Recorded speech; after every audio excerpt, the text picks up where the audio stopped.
Shem ಆಗಿಲ್ವಾ mister Pratap Simha ನಿಮಗೆ? ಕರ್ನಾಟಕದಲ್ಲಿ ಈ ಒಬ್ಬ ಅವಿವೇಕಿ ಸಂಸದ ಹುಟ್ಟಿದಾನೆ ಅಂದ್ರೆ ಅದು ಒಂದು ದೊಡ್ಡ ದುರಂತ. ಮೈಸೂರಿಗೆ ಒಂದು ಕಪ್ಪು ಚುಕ್ಕಿ ತಂದಂತ ಏಕೈಕ ಕಪ್ಪು ಸಂಸದ ಅಂದ್ರೆ ಇವನು ಪ್ರತಾಪ್ ಸಿಂಹ. ನಾಚಿಕೆ ಆಗಬೇಕು. ಮೋಜು ಮಸ್ತಿಗೆ ಮಾರು ಹೋಗ್ಬಿಟ್ಟಿದ್ದಾನೆ ಈ ಸಂಸದ. ಪ್ರತಾಪ್ ಸಿಂಹಂಗೆ ಅನುಭವನೇ ಇಲ್ಲ. ಆತ ಮಾನಸಿಕವಾಗಿ ಅಸ್ವಸ್ಥ ಅಂತ ಪ್ರತಾಪ್ ಸಿಂಹ ಅವರು ಒಬ್ಬ ಅನುಭವಿ ಸಂಸದ ಅಲ್ಲ, ಆತಂಗೆ ಅನುಭವನೇ ಇಲ್ಲ. ಆಮೇಲೆ ಮಾಧ್ಯಮಗಳಲ್ಲಿ ಆತ ಮಾತಾಡ್ತಾ ಇರೋದು ನೋಡಿದ್ರೆ ಇವನೇನೋ ಇಲ್ಲಿ ಆ ಹುಡುಗರುಗಳಿಗೆ ಈ ಸಂಸತ್ತಿಂದ ಇವರೇನು ಅಂದರೆ ಸಂಸತ್ನ ಸದಸ್ಯ ಮೆಂಬರ್ಶಿಪ್ದು ಕೊಟ್ಟಾಗ ಯಾವುದೋ ಅಲ್ಲಿ ಪಾಸ್ ಕೊಡ್ಬೇಕಾದ್ರೆ ಯಾರೇ ಆದರೂ ಒಂದು ಸತಿ ಎಲ್ಲ 2 ಸತಿ ಎಲ್ಲ ಪರಿಶೀಲನೆ ಮಾಡೇ ಕೊಡೋದು, ಅದು ಯಾರು ಪೆದ್ರಲ್ಲ. ಆಮೇಲೆ ಮತ್ತೆ ಇನ್ನೊಂದೇನು ಅಂದರೆ ಪ್ರತಾಪ್ ಸಿಂಹ ಏನೋ ಗೊತ್ತಿರೋ ಹುಡುಗರೇ ಕೊಟ್ಟಿರೋದು, ಅವರ ಹಿಂಬಾಲಕರಿಗೆ ಕೊಟ್ಟಿರೋದು. ಪ್ರತಾಪ್ ಸಿಂಹಂಗೆ ಅನುಭವನೇ ಇಲ್ಲ. ಆತ ಮಾನಸಿಕವಾಗಿ ಅಸ್ವಸ್ಥ ಅಂತ ನಾನು ಸುಮಾರು ಚಾನಲ್ಲು ಹೇಳ್ತಾ ಇದ್ದೀನಿ, ನಾನು ಈಗಲೂ ಕೂಡ ಹೇಳ್ತೀನಿ. ಒಂದು ಮಾತು ಹೇಳೋದು, ಮೈಸೂರು ಒಂದು ಸಾಂಸ್ಕೃತಿಕ ರಾಜಧಾನಿ. ಈ ಮೈಸೂರು ಸಾಂಸ್ಕೃತಿಕ ರಾಜಧಾನಿಲಿ ನೀವು ಹೋಗಿ ಆ ಸಂಸತ್ತೊಳಗಡೆ ದಾಂಧಲೆ ಮಾಡಿಸ್ರಲ್ಲ, ಹೊಗೆ ಬಾಂಬ್ ಹಾಕ್ಸಿದ್ರಲ್ಲ ನೀವು. ಮೈಸೂರಿಗೆ ಒಂದು ಕಪ್ಪು ಚುಕ್ಕಿ ತಂದಂಥ ಏಕೈಕ ಕಪ್ಪು ಸಂಸದ ಅಂದರೆ ಇವನು ಪ್ರತಾಪ್ ಸಿಂಹ. ಏನು ಮುಖ ಎತ್ಕೊಂಡು ಮಾತಾಡ್ತಾರೆ, ಏನು ಮುಖ ಎತ್ಕೊಂಡಿರ್ತಾರೆ ಇವರು? ಫಸ್ಟ್ ಆಫ್ ಆಲು ಹೇಳ್ತೀನಿ ಕೇಳಿ, ನೀವೊಬ್ಬರು ಸಂಸದರಾಗ್ಬಿಟ್ಟು ನೀವು ಸಂಸತ್ತಲ್ಲಿ ಇವೆಲ್ಲ ಬೇಕಿತ್ತ? ಮೈಸೂರು ಅಂತ ಹೇಳಿದ್ರೆ ಇವಾಗ ಏನು ಅಂತ ಹೇಳಿದ್ರೆ ಎಲ್ಲರೂ ತಿರುಗಿ ನೋಡೋ ರೀತಿ ಮಾಡ್ಕೊಂಡು ನೀವು ಆ ಒಂದು ಕಪ್ಪು ಚುಕ್ಕೆ ತಂದು ಕೊಟ್ಟಂಥ ಸ್ಥಾನ ಕೊಟ್ಟವರು ಪ್ರತಾಪ್ ಸಿಂಹ. ನಾಚಿಕೆ ಆಗಬೇಕು ನಿಮಗೆ. ಯಾಕೆಂದರೆ ರಾಜ ಮಹಾರಾಜರು ಆಡಿದಂಥ ನಾಡಿದು. ಎಂತೆಂಥದ್ದು ಮಹನೀಯರು, ರಾಷ್ಟ್ರಕವಿ ಕುವೆಂಪು ಅವರಿಂದ ಹಿಡಿದು ಪ್ರತಿಯೊಂದು ಮಹನೀಯರು ಇಲ್ಲಿ ಮೈಸೂರಿನ ಬಗ್ಗೆ, ಕನ್ನಡ ನಾಡಿನ ಬಗ್ಗೆ, ಕನ್ನಡದ ಇತಿಹಾಸದ ಬಗ್ಗೆ, ಕನ್ನಡ ಸಾಹಿತ್ಯದ ಬಗ್ಗೆ ಎತ್ತಿ ಹಿಡಿದಂಥ ಜ್ಞಾನಪೀಠ ಪ್ರಶಸ್ತಿ ಪಡೆದಿರ್ಬೋದು, ದಾದಾ ಸಾಹೇಬ್ ಫಾಲ್ಕೆ ಪ್ರಶಸ್ತಿ ಪಡೆದಿರ್ಬೋದು, ರಾಷ್ಟ್ರ ಪ್ರಶಸ್ತಿ ಪಡೆದಂಥ ನಾಡು ಅಂದರೆ ಈ ಕರ್ನಾಟಕ. ಈ ಕರ್ನಾಟಕದಲ್ಲಿ ಈ ಒಬ್ಬ ಅವಿವೇಕಿ ಸಂಸದ ಹುಟ್ಟಿದಾನೆ ಅಂದರೆ ಅದು ಒಂದು ದೊಡ್ಡ ದುರಂತ. ಉತ್ತರ ಕೊಡಿ ಅಂತ ಹೇಳಿದ್ರೆ ನನಗೆ ನೋ ಕಮೆಂಟ್ಸ್ ಅಂದರೆ ಏನು ಅರ್ಥ? ಅಲ್ಲ ಆಡ ಏಕ್ಳು ಓಡಾಡ್ಕೊಂಡು ಬಂದಂಗೆ ಅಂತ ಹಂಗಾಗ್ಬಿಟ್ಟವ್ರು ಇವರು. ಈಗ ಏನಾಗೋಗಿದೆ ಅಂದರೆ ಮೋಜು ಮಸ್ತಿಗೆ ಮಾರು ಹೋಗ್ಬಿಟ್ಟಿದ್ದಾನೆ ಈ ಸಂಸದ. ಒಂದು ಮಾತು ಹೇಳೋದೇನು ಅಂದರೆ, ಈ ಯಾರೇ ಒಬ್ಬ ಜನಪ್ರತಿನಿಧಿ ಆದವನು ಮಾತು ಕಮ್ಮಿ ಇರಬೇಕು, ಕೆಲಸ ಜಾಸ್ತಿ ಇರಬೇಕು ಅನ್ನೋದೊಂದು ಉದಾಹರಣೆ ಇದೆ. ಇವರಲ್ಲಿ ಕೆಲಸನೇ ಇಲ್ಲ, ಮಾತು ತುಂಬ ಇದೆ, ಮಾತು ತುಂಬ ಆಡ್ತಾರೆ. ಆಮೇಲೆ ಏನು ಅಂತ ಹೇಳಿದ್ರೆ ಜನಗಳನ್ನ ಡೈವರ್ಟ್ ಮಾಡೋ ಅಂಥ ವ್ಯಕ್ತಿ ಈತ. ಏನು ಅಂತ ಹೇಳಿದ್ರೆ ಈಗ ಮೇಯ್ನ್ ಸಬ್ಜೆಕ್ಟು ಇವಾಗ ಮೈಸೂರಿಗೆ ಬಂದರು, ಕೊಡಬೇಕಾಗಿತ್ತು. ನೀವು ಪಾಸ್ ಕೊಟ್ರಿ ಅಲ್ವಾ, ನೀವು ಮಾಡಿದ್ರಿ ಅಲ್ವಾ? ಆತ ಯಾರು, ಎಲ್ಲಿ ಬಂದವನು, ಅವನೆಲ್ಲಿ ಬಂದು ಕೇಳ್ದ? ಉದಾಹರಣೆ ಕೊಡೋಕ್ಕೆ ನಿಮ್ಗೇನು ಕಷ್ಟ? ನಿಮಗೆ ಏನು ನಿಮ್ಮನ್ನು ವೈಯಕ್ತಿಕವಾಗಿ ಏನಾರು ನಿಮಗೆ ಪ್ರಶ್ನೆ ಮಾಡ್ತಾ ಇದ್ದಾರಾ? ನೀವೊಬ್ಬ ಜನಪ್ರತಿನಿಧಿಗೆ ಪ್ರಶ್ನೆ ಮಾಡಬೇಕಾದ್ರೆ ಜನಗಳು ಉತ್ತರ ಕೊಡಬೇಕಾದಂಥ ಕರ್ತವ್ಯ ಒಬ್ಬ ಸಂಸದನಾಗಿರ್ತದೆ.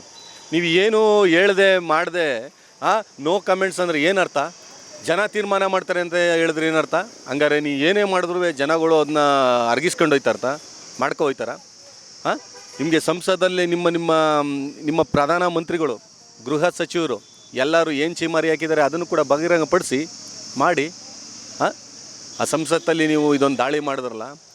ಶೇಮ್ ಆಗಿಲ್ವಾ ಮಿಸ್ಟರ್ ಪ್ರತಾಪ್ ಸಿಂಹ ನಿಮಗೆ? ಶೇಮ್ ಆಗಿಲ್ವಾ ನಿಮಗೆ? ನಾಚಿಕೆ, ಮಾನ, ಮರ್ಯಾದೆ ಏನೂ ಇಲ್ಲ ನಿಮಗೆ. ಯಾಕೆ ಅಂತ ಹೇಳಿದ್ರೆ ನೀವು ನಿಜವಾಗ್ಲೂ ಒಂದು ಗೌರವಸ್ಥ ಕುಟುಂಬದಲ್ಲಿ ಏನಾರು ಹುಟ್ಟಿದರೆ ಕೂಡಲೇ ರಾಜೀನಾಮೆ ಕೊಡಬೇಕು ನೀವು. ಯಾಕೆ ಅಂತ ಹೇಳಿದ್ರೆ ರಾಜೀನಾಮೆ ಕೊಟ್ಬಿಟ್ಟು ತೋರಿಸಿ ನೋಡೋದ, ಜನ ತೀರ್ಮಾನ ಮಾಡ್ತಾರೆ ಅಂತ ನೀವು ಮಾತು ಕೊಟ್ಟಿದ್ದೀರಲ್ಲ, ಕೊಡಿ ರಾಜೀನಾಮೆನ ನೋಡೋದ ನೀವು. ನೀವೇನು ಅಂದರೆ ಕದ್ದು ಮುಚ್ಚಿ ಓಡಾಡೋಕ್ಕೆ ಸ್ಟಾರ್ಟ್ ಮಾಡ್ತಾಯಿದ್ದೀರಾ ನೀವು. ತಿರುಪತಿಗೆ ಹೋಗೋಂಥ ಇದೇನಿತ್ತು? ತಿರುಪತಿಗೆ ಹೋಗಿದ್ದೀರಲ್ಲ ನೀವೇನು ಅಂದರೆ ಇನ್ನೂ ಚುನಾವಣೆ ಬರೋ ತನಕ ನೀವೇನು ಮಾಡ್ತೀರಾ ಅಂದರೆ ಇದೇ ಕೆಲಸ ಮಾಡೋದು. ಹನುಮಂತನ ಜಯಂತಿಗೆ ಹೋಗ್ತೀನಿ ಅನ್ನೋದು, ಅಲ್ಲೊಂದು 5 ನಿಮಿಷ ನಿಂತ್ಕೊಳ್ಳೋದು, ಅಲ್ಲಿಂದ ಪಾಸಿಂಗ್ ಆಗೋದು. ಪುನಃ ಈಗ ತಿರುಪತಿಗೆ ಹೋಗಿದ್ದೀರಾ, ನೆಕ್ಸ್ಟು ಡೆಲ್ಲಿಗೆ ಹೋಗ್ತಿದ್ದೀನಿ ಅಂತಿದ್ದೀರಾ, ನೆಕ್ಸ್ಟು ಬೆಂಗಳೂರಲ್ಲಿದ್ದೀನಿ ಅಂತೀರಾ. ನೀವೇನು ಮಾಡ್ತೀರಾ ಅಂದರೆ ಈ ಒಂದು ಪ್ರಕರಣನ ಮುಚ್ಚಾಕಂಥ ಯತ್ನನ ಪ್ರತಾಪ್ ಸಿಂಹ ಮಾಡ್ತಾಯಿದ್ದಾರೆ. ಕೇಂದ್ರದಿಂದ ಒಂದು ತಂಡ ಬಂದಿದೆ. ಯಾಕೆ ಅಂತ ಹೇಳಿದ್ರೆ ಆ ಸಂಸತ್ತಲ್ಲಿ ನಡೆದಂಥ ದಾಳಿಲಿ ಆ ದಾಳಿನ ಇನ್ವೆಸ್ಟಿಗೇಷನ್ ಮಾಡೋಕ್ಕೆ ಕೇಂದ್ರದಿಂದ ಒಂದು ತಂಡ ಬಂದಿದೆ. ಆ ತಂಡದಲ್ಲಿ ಏನಾಯಿತು, ಸಾಕಷ್ಟು ಕೆಲವು ಎಕ್ವಿಪ್ಮೆಂಟ್ಸ್ನ ತಗೊಂಡೋಗಿದ್ದಾರೆ ಅನ್ನೋದೊಂದು ಮಾಹಿತಿ ಇದೆ. ನಮ್ಮ ಸ್ನೇಹಿತರು ಪತ್ರಕರ್ತರು ಮಾಹಿತಿಗಳನ್ನ ಕೊಟ್ಟಿದ್ದಾರೆ. ಅದು ಏನಾಯಿತು, ಎತ್ತಾಯಿತು, ಏನೆಂತ ಅವ್ರು ಬಳಸ್ತಾ ಇದ್ದಂಥ ವಸ್ತುಗಳೇನಿತ್ತು ಅದ್ರ ಬಗ್ಗೆ ಏನಾರು ಪರಿಶೀಲನೆ ಮಾಡಿದ್ದೀರಾ? ಅದ್ರ ಬಗ್ಗೆ ಏನಾರು ಮಾಧ್ಯಮಕ್ಕೆ ತಿಳಿದಿದೆಯಾ? ಇವೆಲ್ಲ ಮಾಡಿದ್ದು ನೋಡಿದ್ರೆ ಮಕ್ಕಳು ಏನೋ ಮಾಡಿಬಿಟ್ರು ಅನ್ನೋರಂಗೆ ಓಡಾಡ್ತಾ ಇದ್ದಾರಲ್ಲ ಮಿಸ್ಟರ್ ಪ್ರತಾಪ್ ಸಿಂಹ ಅವರೇ. ಅದು ನಿಮ್ಮ ಉಪಸ್ಥಿತಿಲಾಗಿರೋಂಥ ಕೆಲಸ ಇದು. ನಿಮ್ಮ ಅಜಾಗರೂಕತೆಯಿಂದ ನಡೆದಿರೋಂಥ ಸಂಸತ್ತಲ್ಲಿ ನಡೆದಿರೋಂಥ ದಾಳಿ ಇದು.